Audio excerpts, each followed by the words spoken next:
What if the thing that's destroying you is your goodness? Not your failures, not your anger, but your desperate, obsessive need to be good in everyone else's eyes, to be accepted, to be liked, to be seen as kind, understanding, reasonable. But at what cost? There's a part of you that already knows, a silence that's grown louder over the years, a silent scream buried beneath all your yeses, all the smiles you forced, all the moments you swallowed your truth just to keep the peace. You've been praised for it. They call you mature, patient, selfless. But inside, you feel like a ghost, like you're living someone else's life, one polite nod at a time. You've built a prison made of compliments, a mask made of applause. And now, you can't breathe. Carl Jung said, "People will do anything, no matter how absurd, to avoid facing their own soul." And this is how it begins. Not with violence, not with a breakdown, but with subtle avoidance. You avoid your anger. You deny your discomfort. You lie to yourself every time you say, "It's fine." But it's not fine, is it? Every time you minimize your pain, you feed a silent monster within. A hidden part of you, your shadow, begins to grow. And here's the paradox. The more you try to be good, the more you become lost, dissociated, fragmented, hollow. You think you're earning love. You're actually selling yourself for it. You learned this early. Maybe it was a parent who only smiled when you obeyed. Maybe it was silence you received when you cried. Maybe it was love that felt conditional, praise when you pleased, distance when you didn't. And so, you adapted. You became easy. You became harmless. You became the one who never made things difficult. And it worked. They accepted you, or at least the version of you that made their lives easier. But they never saw you, because you stopped showing up. There's a price to becoming likable at all costs. You disappear. You disconnect. You dissociate from the parts of you that don't fit. That anger you buried, it's not gone. It's waiting. That sadness you hide behind the smile, it still lives in your chest, heavy, dense, unspoken.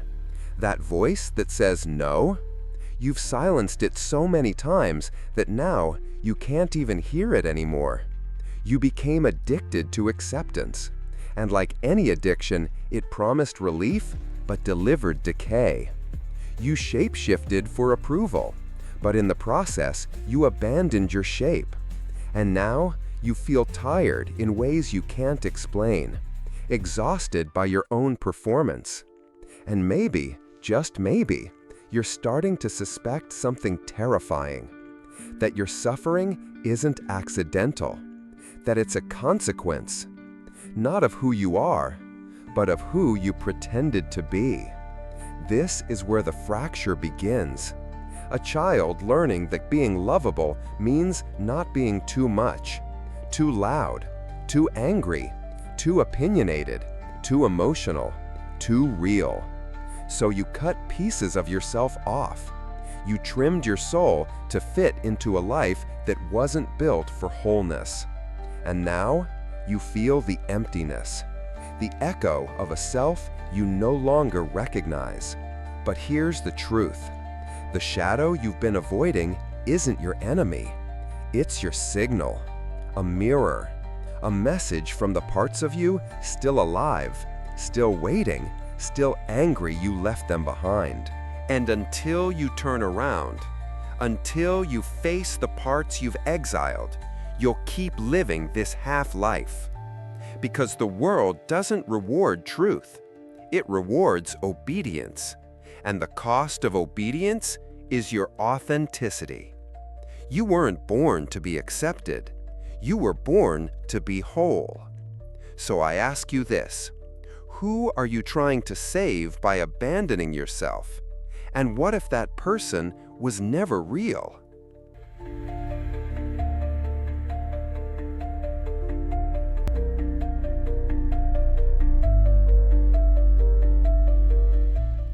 You've worn it for so long, you forgot it was a mask.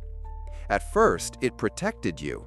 It kept you safe, kept you included, kept you praised. But over time, it did something else, something much darker. It replaced you. Carl Jung called it the persona, the mask we wear to meet the world, a necessary interface, but also a dangerous illusion. Because what begins as strategy quickly becomes identity. You weren't born afraid of saying no. You weren't born afraid of conflict, of anger, of standing alone. You learned it. You were taught, directly or indirectly, that being good meant being agreeable, being nice, being small. You polished your edges, dimmed your opinions. You said what people wanted to hear. You smiled when you felt like screaming. You laughed when something inside you shattered. And the more you did it, the more they loved you. But they weren't loving you. They were loving your absence, your mask. And here's the terrifying part. You started loving it too. The approval, the applause, the illusion of being needed. But there's always a price for pretending. You don't know when it happened. Maybe it was during a family dinner. Maybe it was in a relationship where you felt invisible. Maybe it was 1,000 tiny moments. But somewhere along the way, you stopped being real. And you started being what the room needed you to be. The chameleon, the pleaser, the listener, the easy one, the one who never complains, the one who's always okay. But you're not okay. You haven't been okay for a long time. Because behind that mask is a voice you've ignored, a truth you've censored, a rage you've medicated with politeness. The persona doesn't just hide you from others, it hides you from yourself. You've become so good at playing roles that now you can't tell which parts were real. Was that love? Was that obligation? Did you choose this? Or did you simply not resist it? And every time you look in the mirror, you feel it. This isn't me. But who is me? The mask has been on for so long that peeling it off feels like death. And in a way, it is. The death of a false self. A carefully constructed version of you, designed to survive, but incapable of living. There is a deeper tragedy here. You confused virtue with compliance. You thought being loved meant being agreeable. You thought being safe meant never being fully seen. But that kind of safety is suffocation. And now your soul is signaling distress in the form of fatigue, of apathy, of numbness. Not because you failed, but because you've disappeared. The mask isn't cracking because you're broken. It's cracking because something real is trying to come through. Your soul has grown tired of pretending. You keep saying, "I don't want to hurt anyone." But what if you've been hurting yourself for years? What if your silence is not peace, but self-erasure? Jung warned us. The privilege of a lifetime is to become who you truly are. But that privilege costs you something. The comfort of being liked, the illusion of fitting in, the addictive high of being the good one. So here's the moment of choice. Will you keep performing, or will you begin remembering? Because masks don't just hide pain, they create it. And behind yours, there's someone waiting. Not perfect, not polite, but real. And maybe, just maybe, that's enough.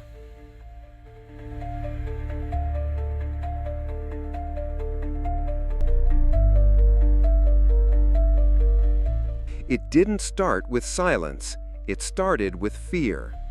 a subtle fear, not the kind that screams, the kind that whispers, the kind that teaches you, if you speak, you will lose them. If you say what you feel, they will leave. So you stayed quiet. You edited yourself. And over time, your truth became too heavy to carry. So you buried it. Maybe it happened in a room where no one listened. Maybe your emotions were too much, your pain too dramatic, your questions too complicated. And so you learned, not in words, but in wounds, that silence keeps you safer than truth. At first, it was survival. Now it's habit. Now it's a reflex. Now it's a personality. But it's not who you are. It's who you became to be allowed to stay. You didn't want to be difficult. You just wanted to be loved. So you made a deal. You abandoned your voice in exchange for connection. But it wasn't connection. It was dependency. It was the illusion of closeness built on the rejection of yourself. And now, you don't even know what you think anymore. You hesitate before speaking. You second-guess every emotion. You rehearse conversations in your head and still remain silent. Not because you have nothing to say, but because you've trained yourself to believe that your truth doesn't matter, that your anger is shameful, that your needs are a burden to others, that your pain is an inconvenience to others. But here's the truth no one told you. A voice suppressed too long becomes a wound, and that wound leaks. It leaks into your relationships, into your choices, into your body, into your silence that's no longer peace, but resignation. Carl Jung spoke of this fracture. Until you make the unconscious conscious, it will direct your life and you will call it fate. And this is what you've been calling fate. You think you keep ending up with people who don't hear you. You think your opinion is just less important. You think the world is too loud, too fast, too cruel. But what if it's not the world? What if it's the inner contract you signed as a child? The vow, I won't speak if it keeps them close. That vow became a cage. And now, even when you're alone, you don't speak freely. You don't even admit the truth to yourself, because there's another layer of fear. What if, after all this time, your truth has turned into rage? What if the little voice inside you is no longer a whisper, but a scream? You fear what might happen if you let it out. You fear who you'll become. You fear the bridges you'll burn. You fear the grief of who you've been. But keeping it in is killing you slowly. Silence is not neutral. It is not passive. It is not harmless. It is where your soul goes to die when it isn't allowed to speak. And yet, your voice is not gone. It's buried, dormant, waiting. Waiting for your permission. Waiting for your rebellion. Waiting for you to say, enough. This is not about shouting. It's not about revenge. It's not about becoming loud. It's about becoming honest. With yourself, with others, with the life you've been surviving but not really living. There's a version of you, younger, raw, untouched by masks, still inside, holding your original voice. And every time you swallow your truth, you abandon that version again. But what if today you don't? What if you listened, not to what the world demands, but to the voice you exiled? What would it say? What would it free? What would it destroy that needed to end anyway? Because the voice you silenced may be the only thing that can save you now.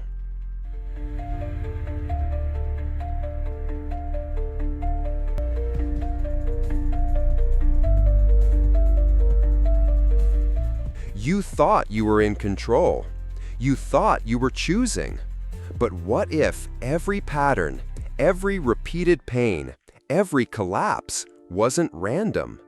What if it was you, but not the you know?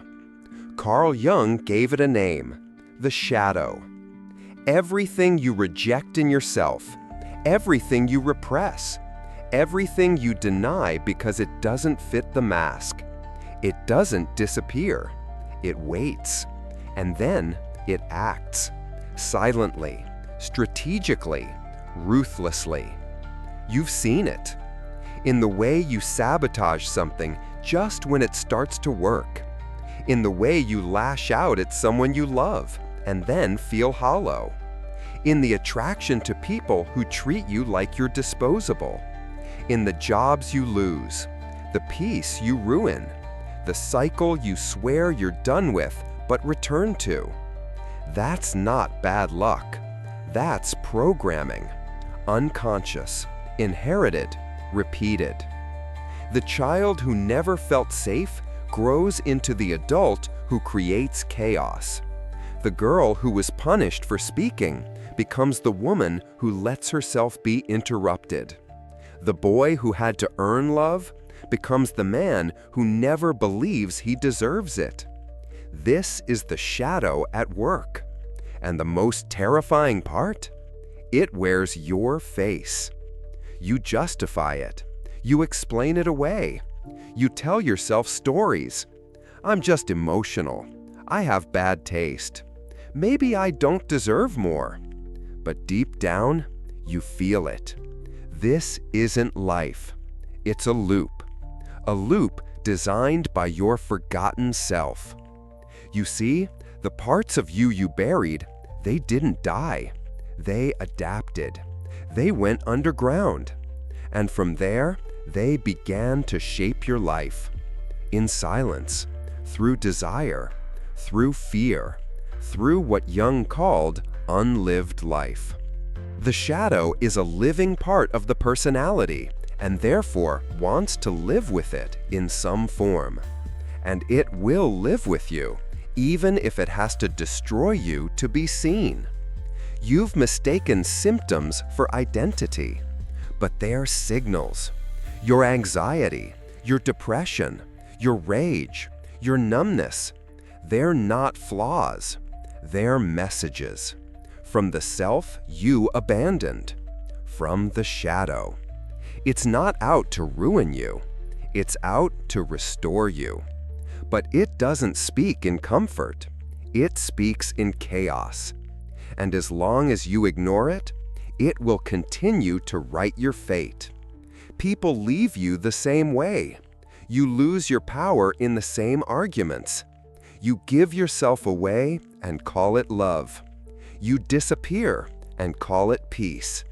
But it's not peace. It's possession. Your life is being driven by a part of you you've never truly met. And every time you refuse to look, you give it more power. Because the unconscious doesn't die, it acts. You can change cities, change partners, change jobs, but the shadow travels with you. And wherever you go, the same story unfolds. Until you look it in the eye. Until you stop blaming the world and start questioning the you've become. Because the people who disrespect you, the chaos that repeats, the emptiness that returns, they aren't the cause. They're mirrors. They're showing you what you still haven't claimed. They reflect the parts of you that have been cast into exile. And if you don't reclaim them, you'll keep reenacting the same tragedy with different actors, different costumes, but the same ending. So ask yourself, what part of you is tired of being ignored? What emotion have you labeled too much? What impulse have you judged so deeply that now it only shows up in sabotage? Because here's the truth. What you repress controls you. What you reject chooses for you. And what you refuse to feel becomes the architect of your destiny. You cannot outrun your shadow, but you can turn around. And when you do, you don't find a monster. You find you. The raw, unfiltered, honest version. The one that remembers what you actually wanted before you were trained to want approval instead. So if it feels like life keeps breaking you, if the patterns are getting louder, more violent, more undeniable, it's not because you're cursed. It's because your shadow is done waiting. And the only way forward is inward.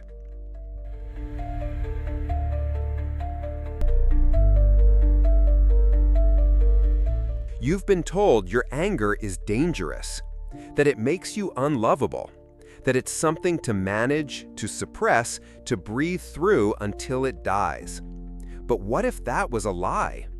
What if your anger isn't a flaw, but a compass? What if your anger is not the thing ruining your life, but the thing trying to restore it? They taught you to hide it, to smile instead, to be the bigger person, to let it go. And you did, over and over, until your stomach burned, your jaw locked, your eyes filled with silent tears you didn't let fall. You buried your fire to keep the room from burning, but now you're the one turning to ash. Carl Jung didn't see anger as evil. He saw it as energy, as a force, as something sacred, not because it's always right, but because it always reveals where the boundary was crossed. Your anger remembers. It remembers every time you said yes when you wanted to scream no. It remembers the silence you endured in rooms that dismissed your pain. It remembers the betrayal behind every smile you forced. It remembers what you've tried so hard to forget. There is no coming to consciousness without pain. Carl Jung. And there is no healing without rage. But you've mistaken repression for control, and now that anger has turned inward. It punishes you, in apathy, in guilt, in emotional exhaustion that no sleep can fix. You think you're tired because life is hard, but what if you're tired from constantly holding back what needs to be released? You've called it anxiety, depression, fatigue, but what if those are just the symptoms of a life lived without fire? You don't need to explode. You don't need to become cruel, but you do need to reclaim the anger you left behind, the moment you decided it was safer to be agreeable than to be whole. That anger? It's not hate. It's love for yourself, finally waking up. It's not destruction, it's protection. It's your soul standing up after years of bowing. You've confused being good with being harmless, but you were never meant to be harmless. You were meant to be whole, and wholeness includes fire. The parts of you that hurt the most are often the ones that know the truth. And your anger, it knows. It knows what you tolerated that you shouldn't have. It knows what you gave away just to be accepted. It knows what parts of you are still trapped in relationships, memories, and identities that never saw your real face. This isn't about blame. This isn't about turning your anger into a weapon against others. It's about turning it into a weapon for yourself. The sword you never learned to carry, the boundary you never dared to set, the voice you never let rise past your throat. Because here's what no one told you. Your healing will not begin in forgiveness. It will begin in fury, a sacred fury, the kind that says, I will not abandon myself again. I will not apologize for existing. I will not shrink to fit spaces that require my silence. This is not the anger that destroys. This is the anger that protects, that severs ties with roles you never chose, that says goodbye to people who loved your silence more than your truth. You've been polite long enough. You've smiled long enough. You've been understanding while bleeding out internally.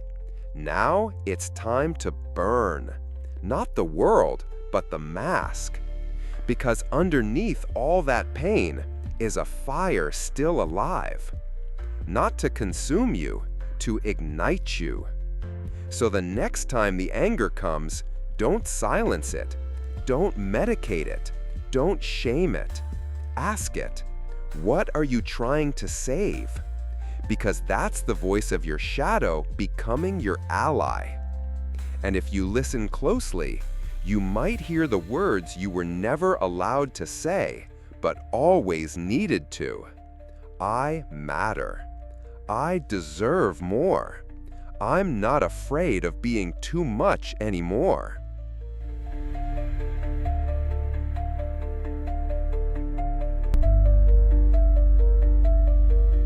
There's something you've always wanted, to be seen, truly seen. But here's the paradox. To be seen, you have to reveal yourself. And that is the most terrifying thing of all. Because being real means risk. Risking rejection, risking judgment, risking loss. So most people choose the mask. They stay behind the persona because it's safer to be loved for who you're not than to be rejected for who you are. But you're reaching the limit. You can't keep doing this, smiling when it hurts, agreeing when your soul is screaming no, playing along while something inside you withers.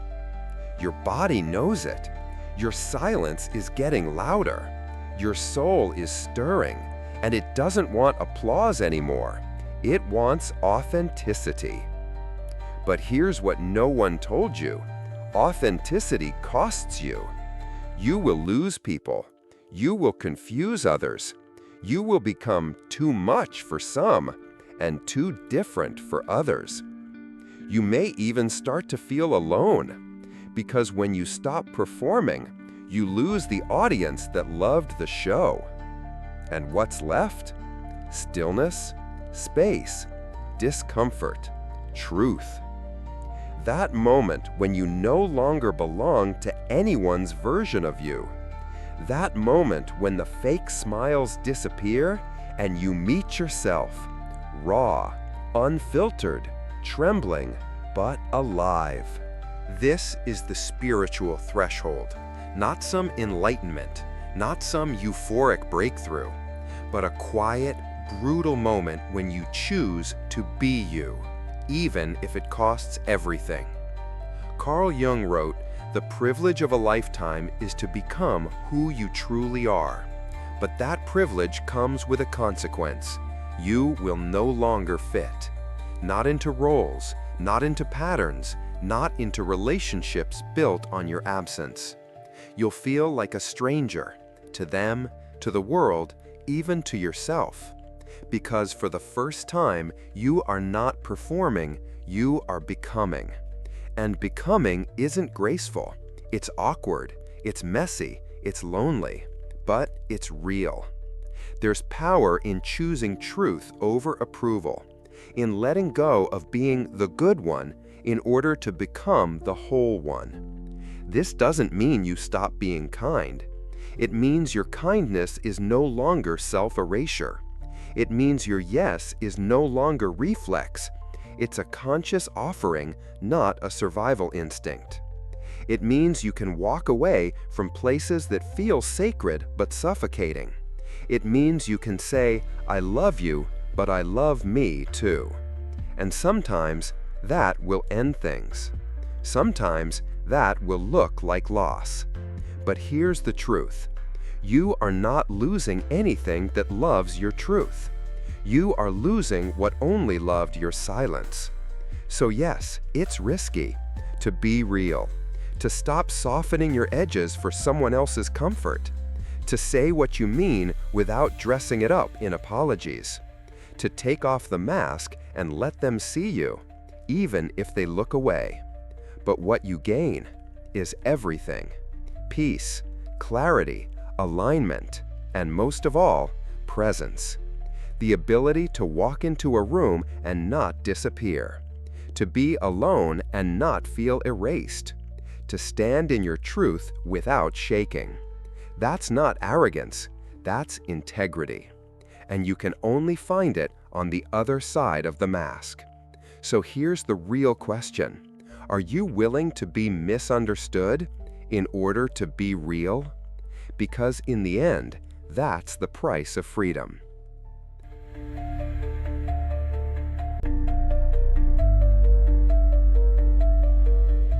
Go back to the beginning, to the first moment you felt that haunting urge to be good, to be liked, to be chosen. Remember that younger version of you, the one who made themselves smaller just to fit inside someone else's love. The one who apologized for existing, even when they didn't know what they'd done wrong. You spent your life trying to be enough, trying to please, trying to avoid conflict, trying to be easy to love. And it worked. You were accepted by everyone except yourself. You became so good at not being a problem that you forgot you were also meant to be a person. Now you stand here, not broken, but fragmented, not hopeless, but ready. Ready to ask the question you've never had the courage to say out loud. What if the person I tried to become was the very thing that kept me from being free? Carl Jung warned us, people will do anything, no matter how absurd, to avoid facing their own soul. And now, you've stopped running. You've stared into the mirror. You've seen the mask. You've touched the silence. You've heard the voice within you, the one you buried to be loved. And here's what you now know. The world does not respect obedience, it uses it. The world does not reward self-erasure, it exploits it. And the longer you keep betraying yourself for the illusion of belonging, the more distant you become from your own soul. So, what now? Now, you choose. Not between good or bad, not between pleasing or rebelling, but between performance and presence, between the safety of invisibility and the terrifying power of becoming real.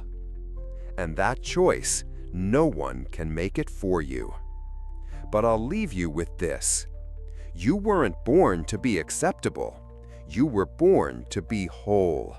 And wholeness comes with a cost.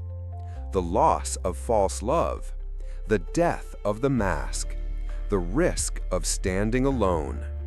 But what stands in its place is you. Still trembling, still healing, but finally here. So I ask you, not to answer now, but to carry with you like a flame in the dark. Who are you when you stop trying to be good?